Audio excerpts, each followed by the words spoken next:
Hola. I just entered the Australian Skate Championship thingy, Nationals for moomba. And here's the top 5 things that I learned from that. Okay, so first learning, before the comp started, I had like 2 days off skating. Before then I was skating heaps, but I had 2 days off before the comp, because I thought it would like help my body to like rest so I can have as much energy as I can for my runs and stuff. And I was wrong. um, if I was to do it again, highly recommend just keep skating every day. And then when you go into the comp, it's just going to be another day skating. Your body's going to be conditioned. You're going to have that feeling, that confidence you get when you skate every day. Yeah. Big learning number 2, eat a lot on the day of the comp. The comp before this comp, I didn't eat anything and I was knackered by the time it was my run. Like, I only spent a couple hours not warming up, but just like waiting around and stuff, like doing kickflips here and there, kind of warming up, having like little 10-minute sessions where I just like go and practice my run or practice a trick or something. But those all add up, and by the time it was my run again, even that day, I had like good breakfast, big lunch, and then some snacks and stuff.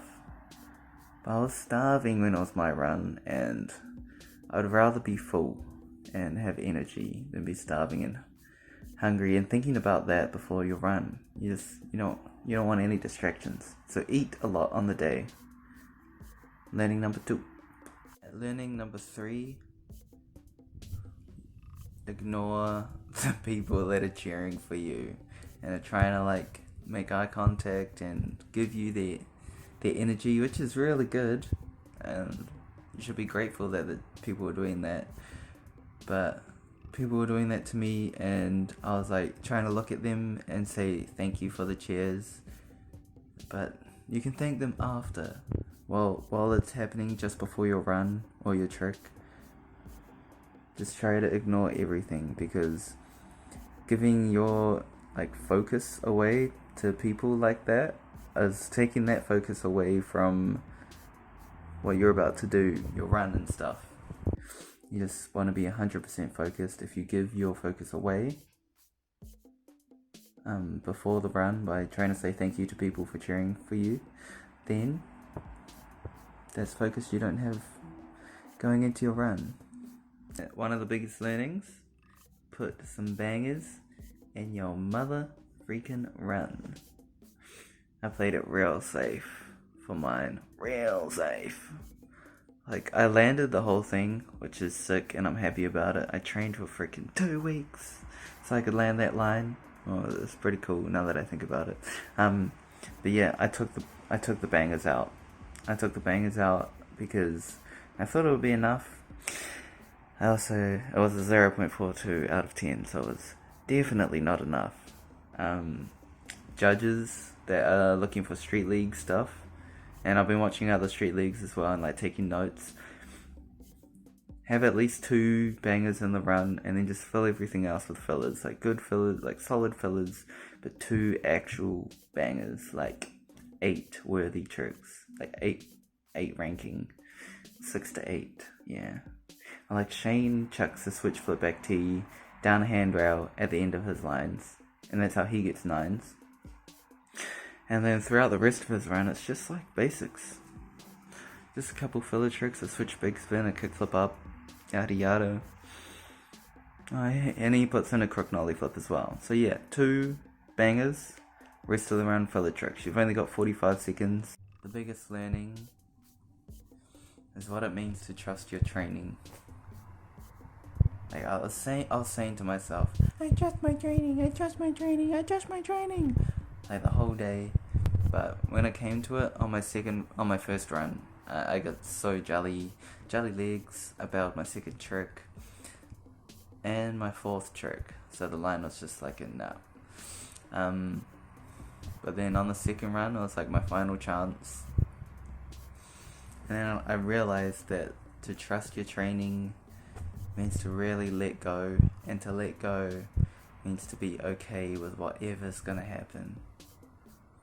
You really have, it's a trust means you have to fall and trust that something's gonna catch you. Like an actual trust fall. So yeah, I dropped into my run and I was like, it's okay if I bail the first trick and the second trick and the third one, because I've done all the training that I can, and whatever happens, it's gonna happen. It's kind of like putting it out of your hands. Like, this is now out of my control, but it's the control that you put in was the training. Kind of confusing, but if it makes sense, let me know. Thank you. A little bonus one, little bonus learning. You gotta do you.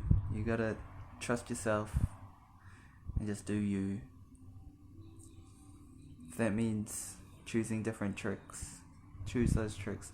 Probably choose the funnest line you can think of, and then but like also strategically, like, oh yeah, that'll boop boop up that a little bit over here.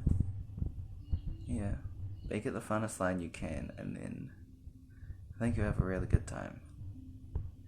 Because I kind of I dumbed down my line a bit and played it safe, which is all good. If my tricks were still 9 club worthy, but they aren't.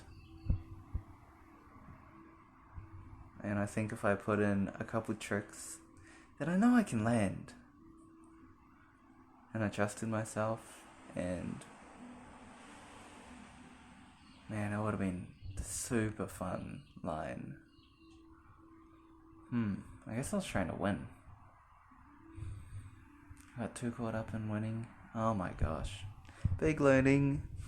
Don't try to win. Try to have fun and do the best you can do. I was trying to win. That's okay. Big learnings. If you made it to the end of this video, you are a champion. Because, to be honest, I don't even make it to the end of my own videos. They get pretty boring, but we getting better. We progressing, hopefully. No, I am. I can already feel it. Thanks again. It's at KawaiiFreak97 reporting. Hopefully got some new learnings to share with you, share my story, and might be able to hear your guys one day. Lights. No, that was dumb. That was redo. Goodbye. Thanks guys. Laters.